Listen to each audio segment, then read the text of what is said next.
The following content is provided under a Creative Commons license. Your support will help MIT OpenCourseware continue to offer high-quality educational resources for free. To make a donation or view additional materials from hundreds of MIT courses, visit MIT OpenCourseware at ocw.mit.edu.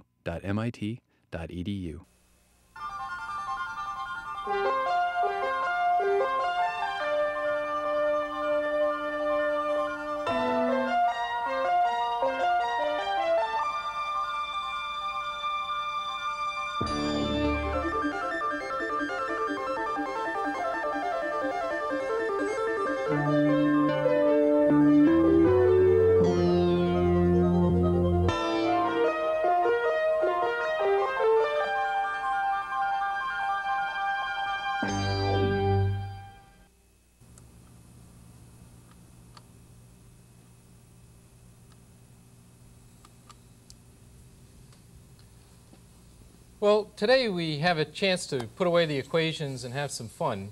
With me is Professor Sandy Hill from the University of Massachusetts at Amherst. And Sandy, maybe you could just give us a quick tour of what we have here. Okay. We'll be dealing with about 4 instruments today. 2 of them generate signals and 2 of them display and analyze signals. The first, and perhaps simplest, is simply an RC audio generator that will put out a variety of wave shapes, and we'll look at that in a moment. Over to the right is a device that will allow us to study amplitude modulation and the various flavors of it.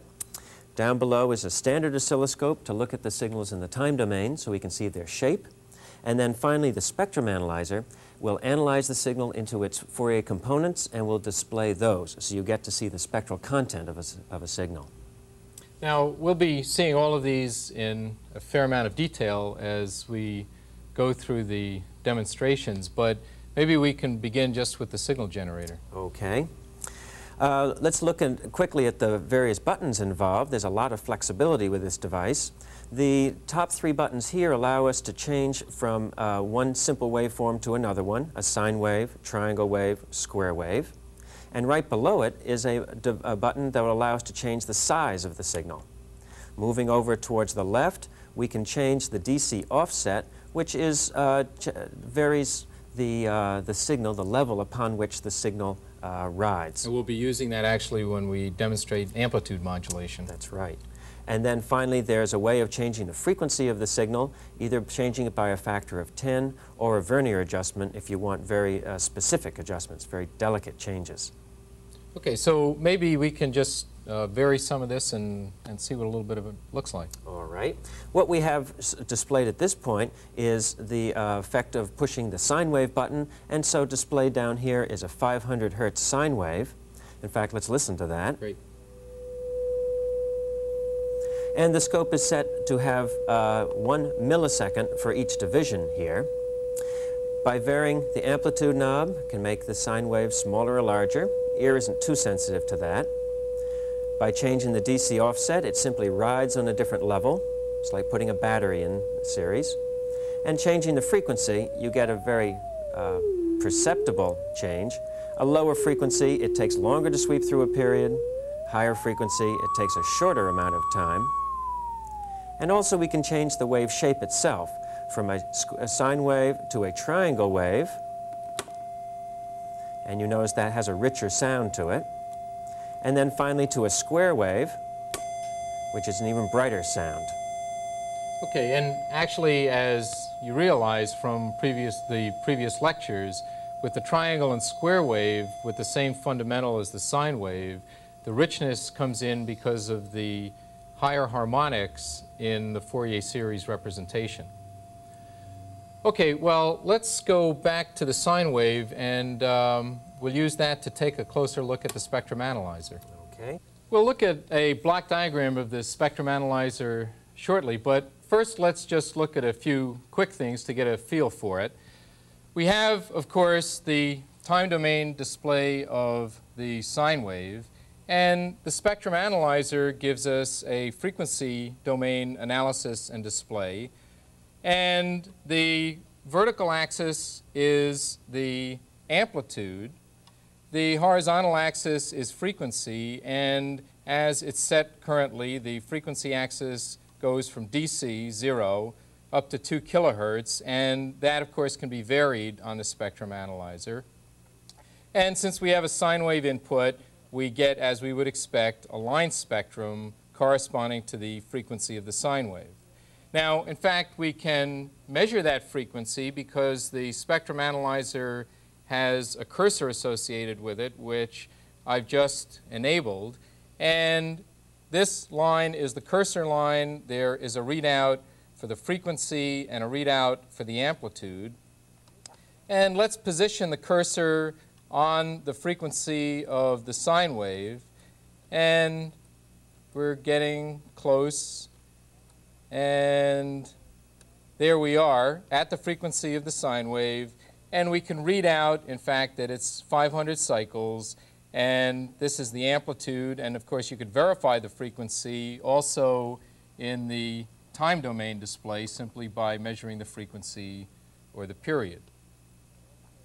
This is set at still 1 millisecond per centimeter, so that is 500 hertz. Okay.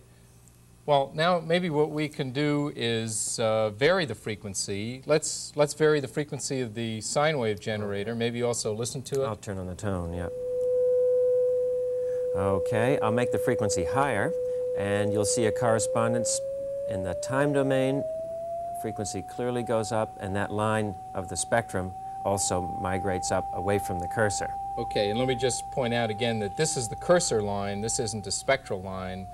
And this is the frequency content of the sine wave. We can also change the amplitude of that line by making the sine wave itself smaller. And you notice the intensity of it. While you do that, let me just position the cursor, if I can, on the sine wave. And now as you vary the amplitude, we should in fact see this vary. That's right. Okay, now as Sandy varied the frequency, he did it slowly and we saw the line move as a single line. Maybe now, Sandy, you could vary the frequency more rapidly, and what will happen is that, in fact, what we'll get if There'll be a spreading as we go. Let me turn the cursor off, and what we'll see is a spreading of the line so that the frequency content is richer, and in fact, the analysis of this is considerably more complicated. It corresponds to frequency modulation, where Sandy is now the modulating signal. That's right. And we won't really be going into issues of frequency modulation in any more detail in this demonstration. Right. Okay, well, now let's go to the overhead projector and take a look at a block diagram of the spectrum analyzer. The specific spectrum analyzer that we're using in the demonstration is made by Rockland Systems, referred to as the Rockland Systems Model FFT512. And basically, the idea is to sample the incoming waveform, convert that into digital form, and then the spectrum, in fact, is computed digitally using a microprocessor. So the overall system block diagram first consists of a system which is a low-pass filter, and this low-pass filter is used in advance of the sampling process to basically reduce the artifacts that are introduced due to sampling.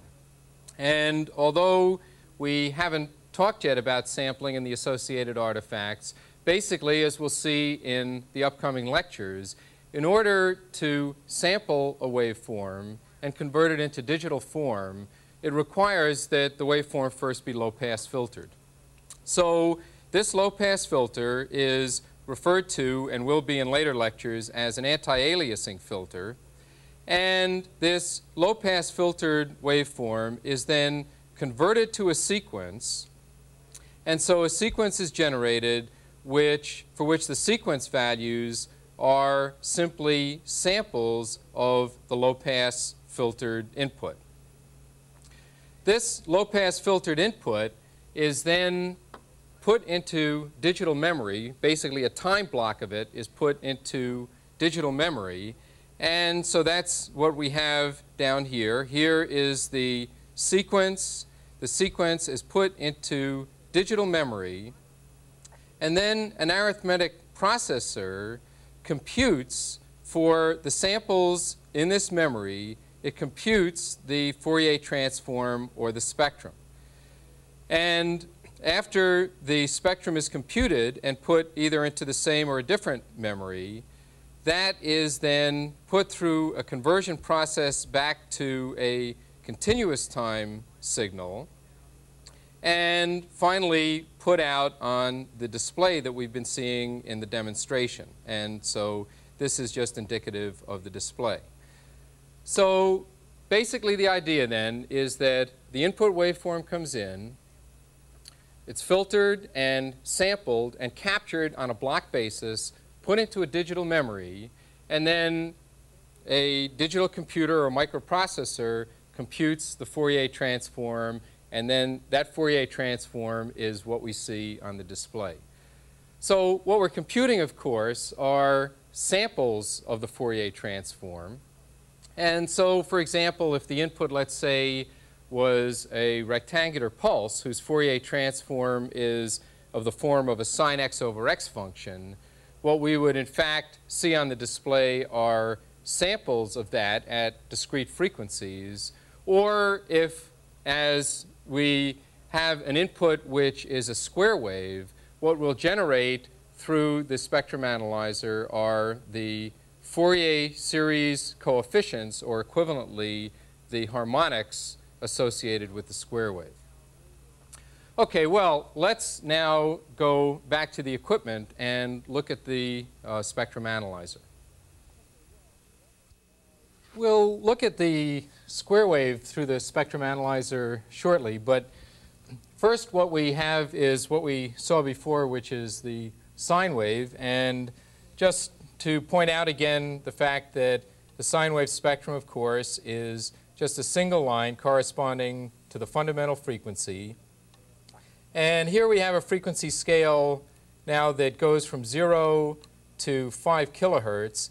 And this is then the 500 cycle sine wave. And in fact, we can flip the cursor on, and I happen to just magically have it positioned correctly, and we see that it's a 500 cycle sine wave. Might be interesting, Al, to go and look at a richer set of signals, such as the triangle wave and the square wave, things that are conveniently on the signal generator itself. I'll switch over to a square wave now, and what you see is all the harmonics coming up, being displayed. Okay, it's actually interesting to point out, I think, that that the square wave, as we know, is an odd harmonic function, and so, in fact, the even harmonics are missing in the square wave. So this is the fundamental, this is the third harmonic, fifth harmonic, etc. And then the amplitude of the square wave decays proportional to 1 over f, which is the kind of analysis that we've gone through in looking at Fourier series. Right, and if we switch to the triangle wave, instead of their decaying as 1 over f, the harmonics decay as 1 over f squared, and you see they drop off much more quickly. And again, of course, it's an odd harmonic signal, and so the even-numbered harmonics are missing. And maybe just to kind of emphasize the point, we can show the sine wave again and the square wave again. We'll go through from the most bland to the richer to the richest. Okay, and it's really kind of interesting and dramatic to see the harmonics pop in. While we're at the square wave, let me fiddle with the frequency of the square wave, and we can see the duality of the time and frequency domains. That is, as you compress things in the time domain, such as this, going to a higher frequency square wave, the harmonics wander further away from each other. So this is the fundamental. The second harmonic is missing. This is the third harmonic, and of course the fifth. And as we take this to an extreme, by going to very low repetition rate square waves, all those harmonics come scurrying in and cluster together near DC. Kind of fun with Fourier transforms.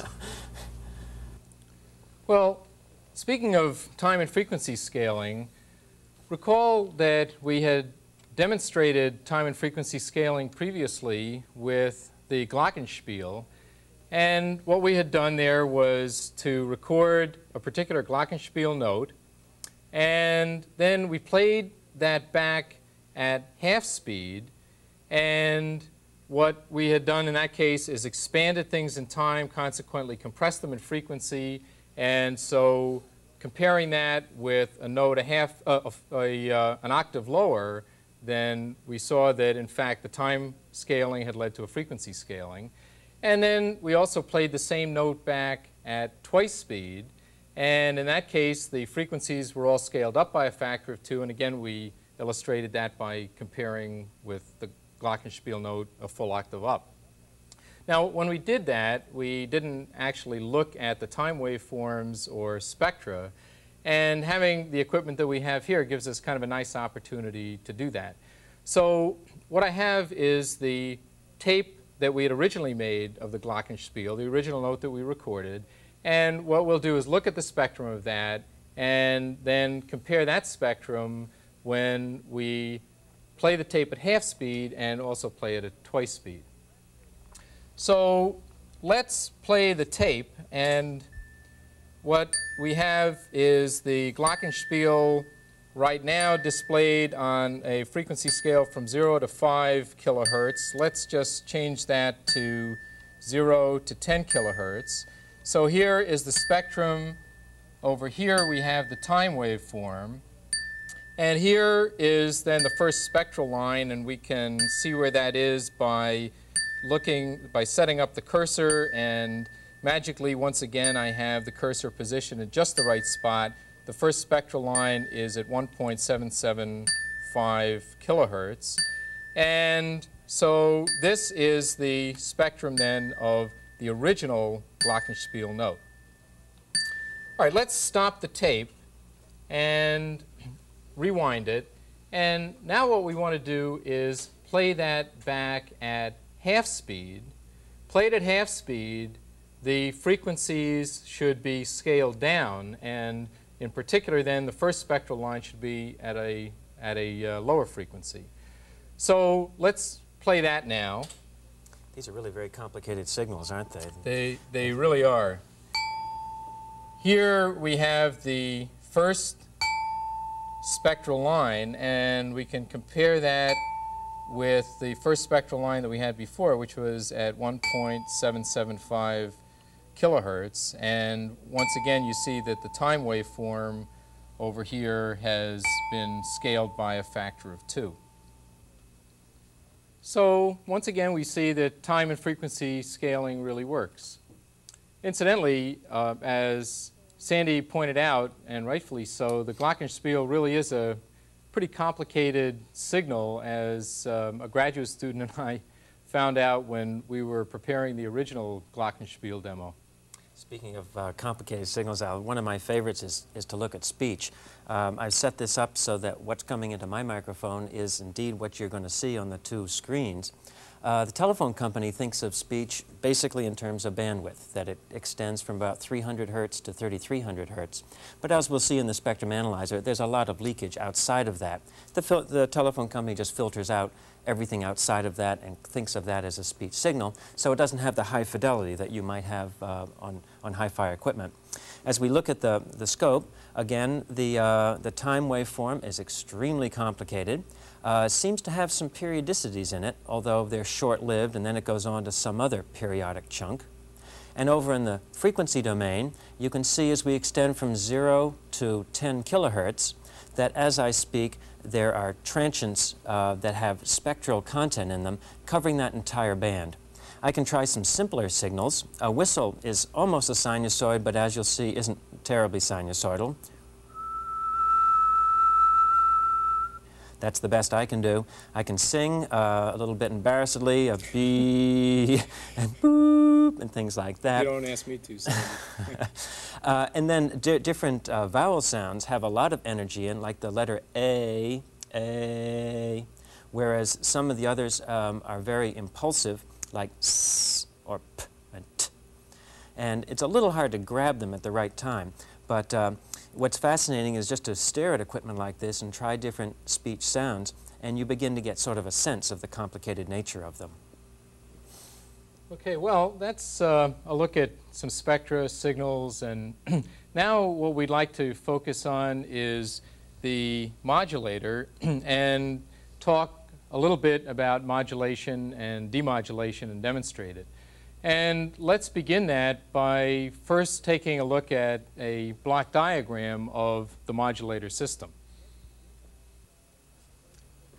Well, as we've discussed in a previous lecture, amplitude modulation basically consists of multiplying the modulating signal by an appropriate carrier, illustrated here, as we had seen previously, for the case of a sinusoidal carrier, and then specifically for sinusoidal amplitude modulation, we may or may not inject some carrier signal, A times the carrier, or equivalently, if we look at the modulated output, the injection of the carrier is equivalent mathematically to simply adding a DC offset or a constant to the modulating signal.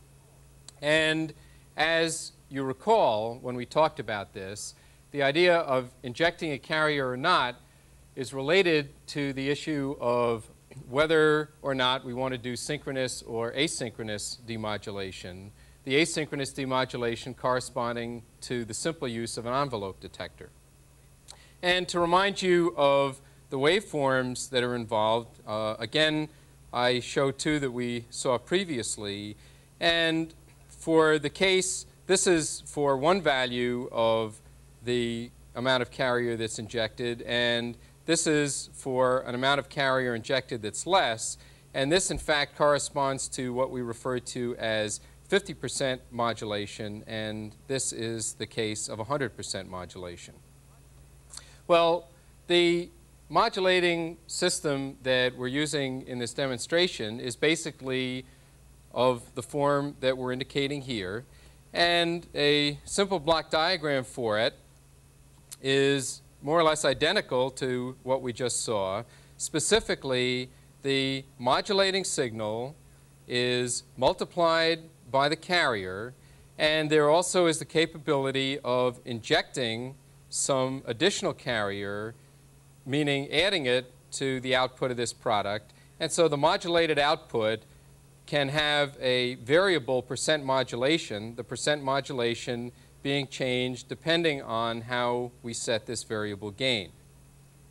Now, in addition to sinusoidal modulation, in fact, for the particular system that we're using, we have somewhat more flexibility. We can use, in addition to a sinusoidal carrier at this point, we can alternatively choose a square wave carrier or a triangular carrier. And as we'll indicate in a moment when we illustrate this, there are some specific advantages to using, for example, a square wave carrier. So this is a somewhat simplified version of, or rather block diagram of the modulating system that we're demonstrating.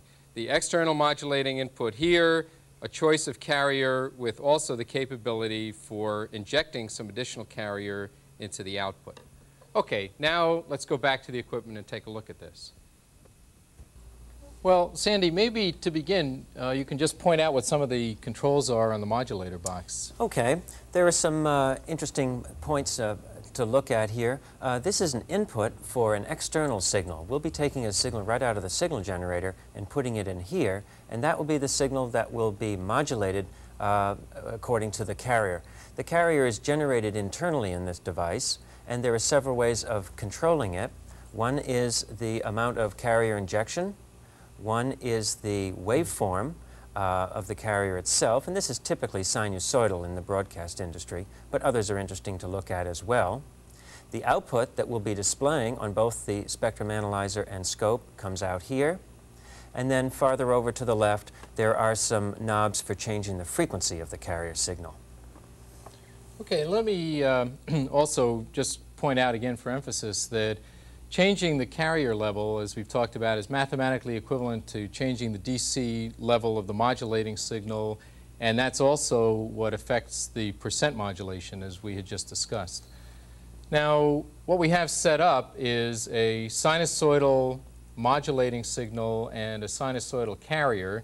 And as usual, we have the time waveform displayed here. And so this is the modulated signal.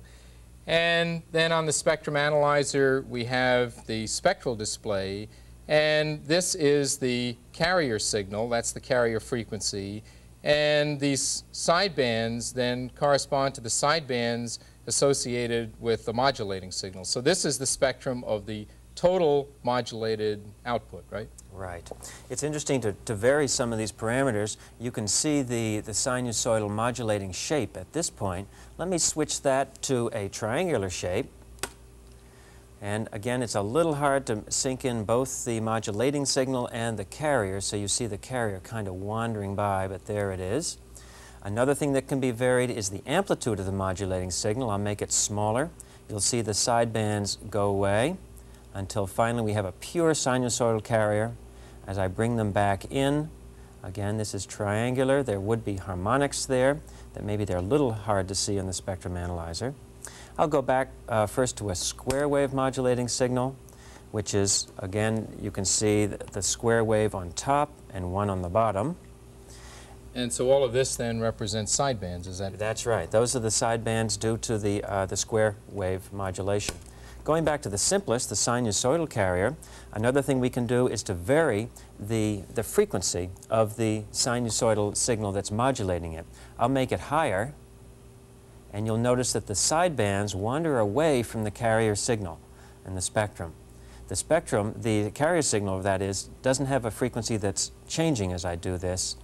It's just the width of the band due to the modulating signal. So this is the carrier, and these are the sidebands. That's right. And as we go out very far, those sidebands get gobbled up by the carrier itself. I'll come back to a nice, reasonable point there. Okay, now we can change also the carrier frequency and, as Sandy has indicated, various parameters.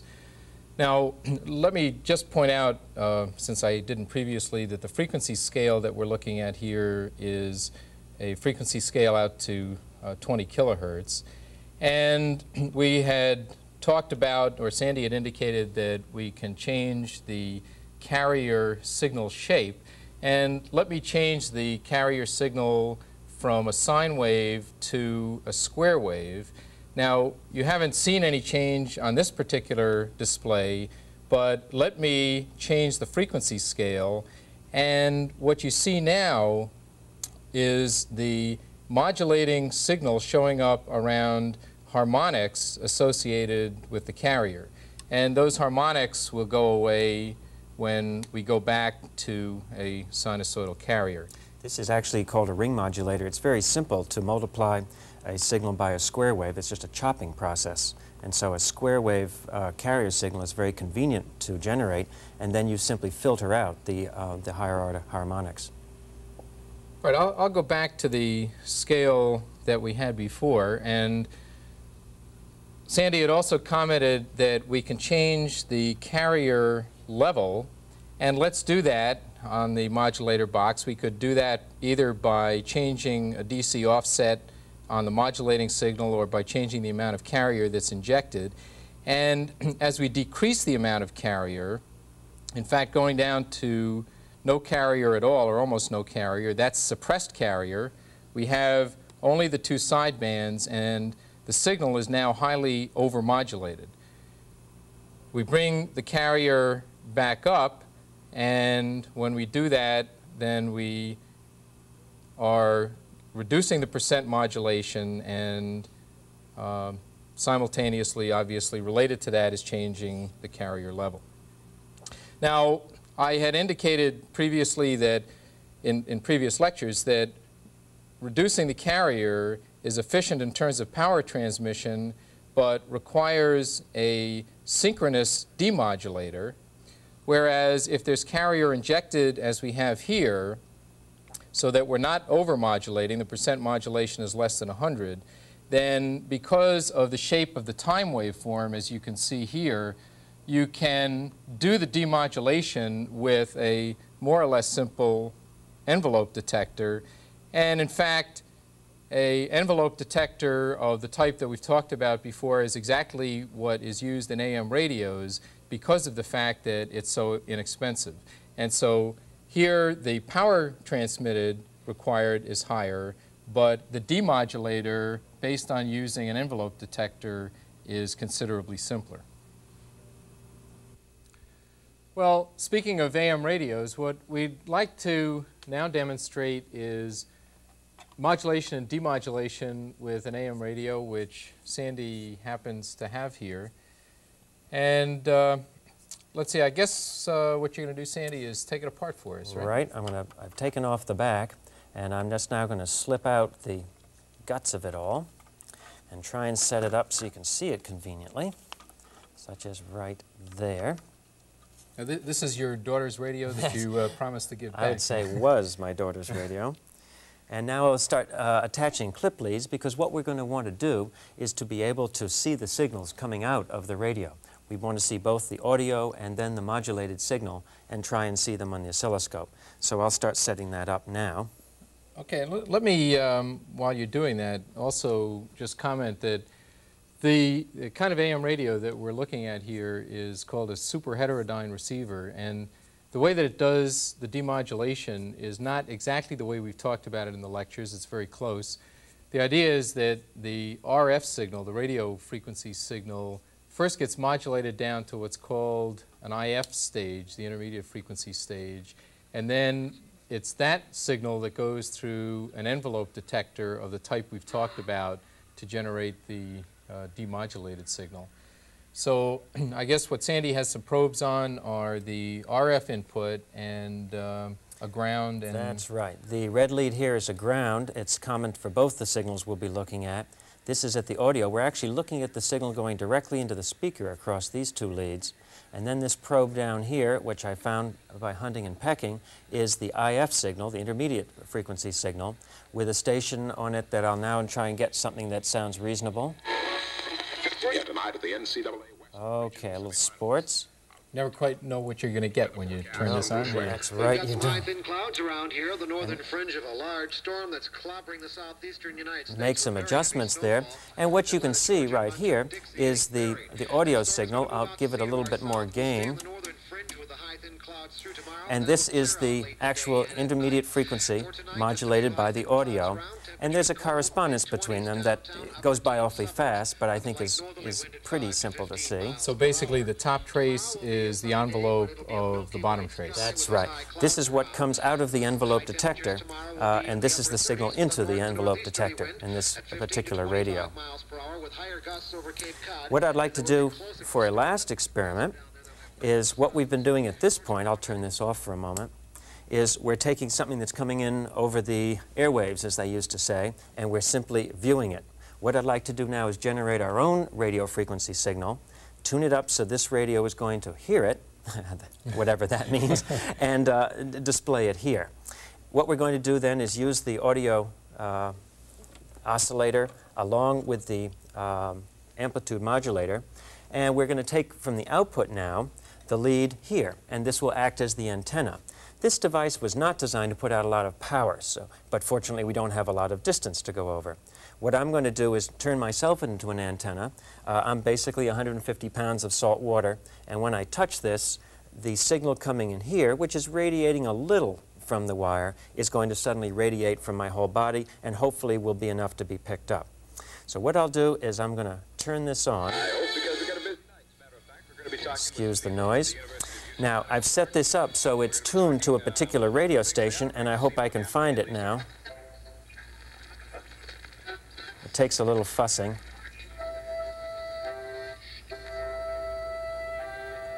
That's not it. That sounds like it now. Okay. So this gets billed as Sandy Hill Human Antenna. Right? That's right. What you're looking at here is I've got the antenna at this point, and what we're going to do is you're seeing the audio signal. This is coming from the signal generator up here, and this is the intermediate frequency signal again. You can hear it's much stronger when my body becomes the antenna. And I'll leave it on for a second, and I can switch to square wave. Doesn't look much like a square wave. Various things. There's significant distortion because of all the transformations that the signal is going through. But it does indeed work, and we're picking up a frequency that the radio is tuned to. And that is so Sandy has now been modulated and demodulated. That's right.